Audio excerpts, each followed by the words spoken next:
Atharvaveda. Question number 1, Atharvaveda कौन ऋषि द्वारा रचित वेद है? तो अथर्ववेद अथर्व ऋषि द्वारा रचित वेद है। क्वेश्चन नंबर 2, अथर्ववेद में कुल कितने मंत्र हैं? तो अथर्ववेद में कुल 731 मंत्र हैं।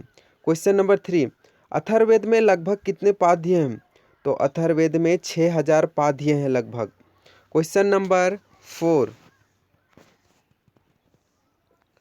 कुछ ऋग्वेदिक मंत्रों से भी प्राचीन हैं अथर्ववेद के मंत्र। इसका आंसर हो जाएगा अथर्ववेद के मंत्र ऋग्वेदिक मंत्रों से भी प्राचीन हैं। क्वेश्चन नंबर 5, अथर्ववेद किस चीज़ का निंदा करता है? तो अथर्ववेद कन्याओं की जन्म का निंदा करता है। क्वेश्चन नंबर 6, मनुष्य के विचारों तथा अंधविश्वासों का विवरण किस वेद में मिलता है? तो अथर्ववेद में मनुष्य के विचारों तथा अंधविश्वासों का विवरण मिलता है।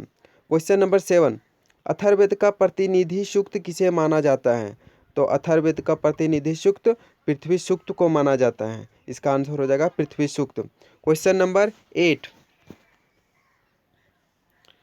जादू टोने के भी कुछ मंत्र किस वेद में वर्णन किए गए हैं?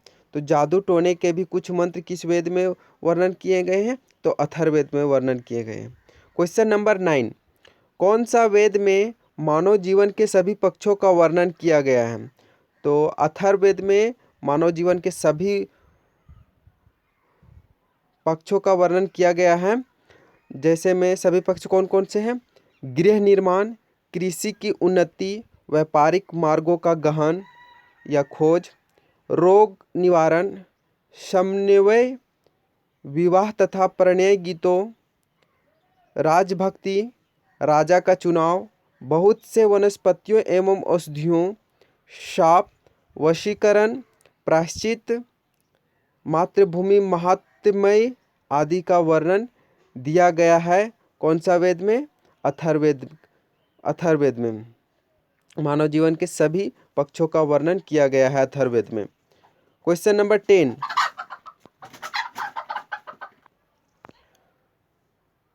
क्वेश्चन नंबर 10, अथर्ववेद में गुरुओं का राजा किसे कहा गया है? तो अथर्ववेद में परीक्षित को गुरुओं का राजा कहा गया है। अथर्ववेद में गुरुओं का राजा किसे कहा गया है? तो परीक्षित को अथर्ववेद में गुरुओं का राजा कहा गया है। क्वेश्चन नंबर 11, कुरु देश के समृद्धि का अच्छा चित्रण कहाँ मिलता है? तो कुरु देश का समृद्धि का अच्छा चित्रण अथर्ववेद में मिलता है।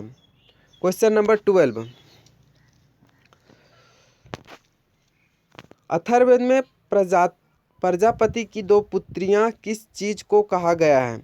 अथर्ववेद में प्रजापति की दो पुत्रियां किस चीज को कहा गया है?